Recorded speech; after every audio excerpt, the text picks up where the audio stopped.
Thank you, Amanda. That was far, far too kind. And my goal is to get through this speech without crying, and I almost started crying just listening to you beforehand, so see how this goes.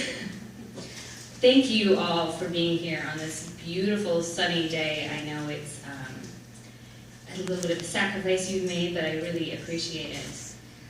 As Amanda said, my name is Rose Ibarra, and I started drive-through cancer after I was first diagnosed with cancer 5 years ago, with the goal of strengthening the young adult cancer community. But this last year, my life was completely turned upside down and my world changed dramatically when I was diagnosed with cancer a second time. And I was reminded once again how incredible it is when cancer survivors come together and the people that support our community. I was first diagnosed with acute lymphoblastic lymphoma, or leukemia, 5 years ago. I was 25 years old and otherwise perfectly healthy, but I had really bad back pain. When they told me I had cancer and a tumor on my spine, I wasn't terribly surprised. It kind of made sense to me. I knew something was wrong. I was afraid at times, and the treatment was rough, but it wasn't unbearable. My prognosis was pretty good. I was told 85% chance it will never come back. And I was confident that I could get over this bump in the road and just get back to my life. And after 6 months of chemotherapy, that's pretty much what I did. My family, some who are here today, and I celebrated in beautiful Maui, and my boyfriend at the time, Angel, proposed to me there. We were married in 2013 and bought our first home just 3 months later. I always wanted kids, but after my first cancer diagnosis, I was told I was probably infertile. So in August of 2014, Angel and I were extremely surprised and excited to find out that we were pregnant without any fertility treatments. After being a special medical case for years, it was the most incredible feeling to have a healthy, happy, there's guns. A healthy, happy, normal pregnancy. And I just remember every day thinking, I can't believe that this body that was once just riddled with cancer is growing this beautiful little person and doing everything right. But nothing was more amazing. Oh, I'm sorry, you can't see the photo very well, but nothing was more amazing than the day that August James Ibarra, or Gus as we like to call him, was born. He was perfectly healthy after a long but uneventful labor. And again, it was great to just be normal and have healthy baby, healthy mom. Angel and I were really lucky. We got to spend 4 months of paternity leave off work together, and it was that's a little selfie from us. It was just this magical time. I can't even explain. We faced all the same challenges and struggles that all new parents face, but we got to experience our child, in his first days and his first months together, and it was just so amazing. I never imagined that. Yeah, we went to the park. And I think there's one more. Oh, yeah, playing outside, and learning to drink a bottle, which was a struggle, but it's pretty cute. I couldn't imagine anything would disrupt our beautiful little family. Life was just so perfect until cancer disrupted it. I found out on Gus's 5-month birthday. I've been experiencing increasing weakness in the right side of my body to the point where I couldn't walk normally anymore. I don't know why I didn't initially think this could be cancer, but I really didn't. I saw several specialists, so for several weeks we talked about lots of different diagnoses, but never cancer. I think that the idea of having cancer once my son was in the world was just too unbearable. I had just gotten off work and was picking Gus up from my parents when the oncologist called.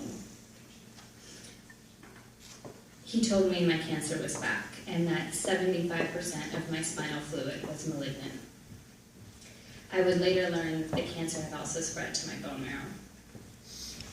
For me, the world just stopped spinning at that moment. And even looking back, I talk to my husband about this all the time. We think about this time, Gus is 2 months old in this picture, and this is when we're on maternity leave. And we think about it as this different life almost. It's like the whole world just changed in that moment. So I handed my son to my mom, and I gathered my parents to tell them the news. And I called Angel and asked him to meet me there, and told him as well. I remember I just couldn't keep my composure, that I wanted to put on a brave face for my family, but I just couldn't do it. And I kept saying, I don't want to leave him. And I think my family thought it meant I don't want to go in the hospital and leave my son behind, but I really meant that I didn't want him to grow up without his mom.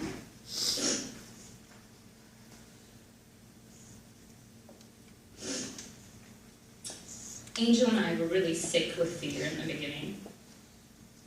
We drove home that night, and I remember I sat in the back seat and kept one hand on Gus and one hand on Angel's shoulder.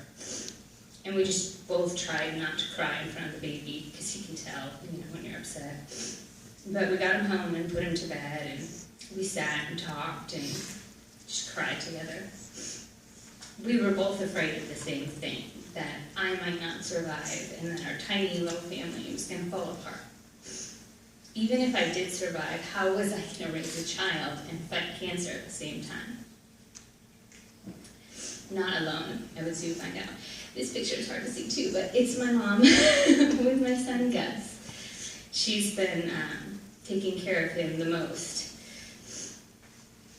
Our family, friends, our neighbors, fellow moms, fellow cancer survivors have all carried our family through the last 7 months. I used to hear the phrase, it takes a village to raise a child, and I thought it was so cheesy. And before I had Gus, I was very judgmental and thought to myself, how hard is it to raise a kid? Like, little did I know. But this is Gus eating. The truth is, Gus would not be the delightful, healthy, happy, beautiful little boy he is if it wasn't for everybody that's come together to take care of him and our family. The past 7 months have been brutal at times. I've cried many days, including today. Between steroid and hormone medication, fear of painful medical procedures, and all those losses that cancer just takes away from you, I haven't always been able to keep it together. I'm not someone that's really good at putting on the brave face. In my worst moments, I fear that cancer is destroying my ability to be a good mom. Raising a child is always difficult, especially when you're the busy boy. But since getting sick, I've struggled with everything from getting out of bed to lifting my child. And I was forced to be away from him for a month to get my stem cell transplant. I still fear that that time apart has hurt our connection. Since the transplant, I can't take him on play dates or to birthday parties with other kids, or even change his diapers for fear of infection. We've had to put swimming lessons and music class on hold. I think before he was born and in the beginning of his life, I had this picture of what I would be like as a mom. And cancer's made that impossible at times. But my biggest fear is that I'm not going to see Gus grow up or have another baby. My dreams of raising children with my amazing husband are on the line, which is a situation I never thought would be in. Still, I try to appreciate each day we have together and hope for the best, but at times the fear is unbearable. I've tried to be open and honest about these struggles in hopes that someone can relate, although I haven't always felt confident enough to open up entirely.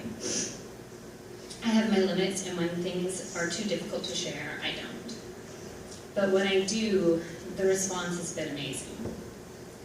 When I was paralyzed by fear of my stem cell transplant, I turned to others who'd been through it, and their words gave me comfort and strength that no doctor or any other person could possibly provide. Only they understood the intense preparation for transplant, or how frightening it is to hear about all those potential side effects.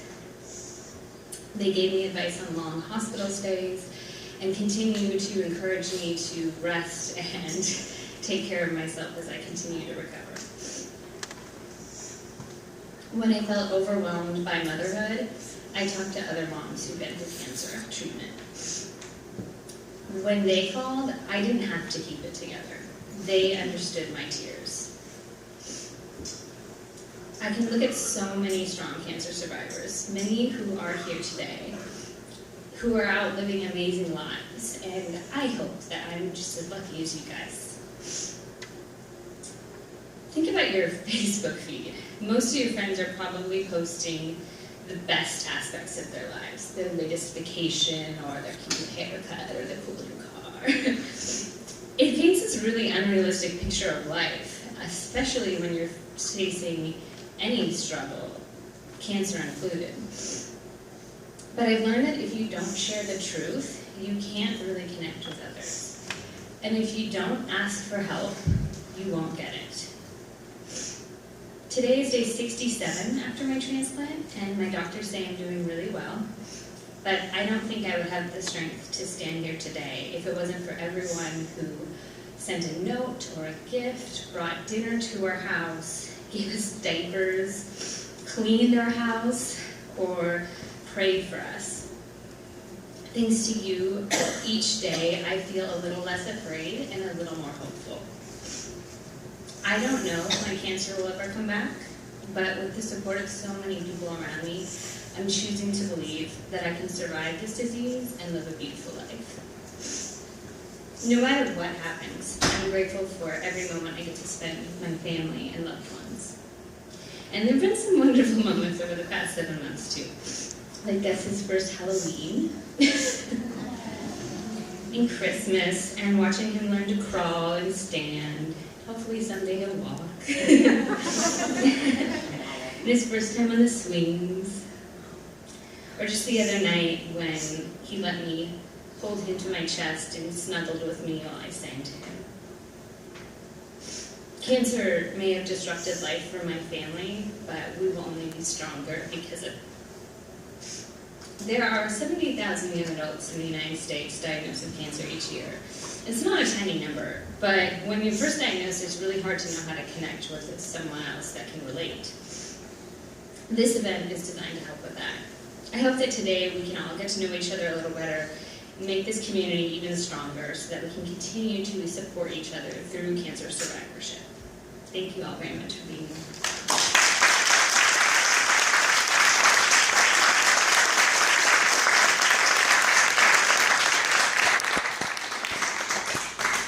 That was beautiful, Rose.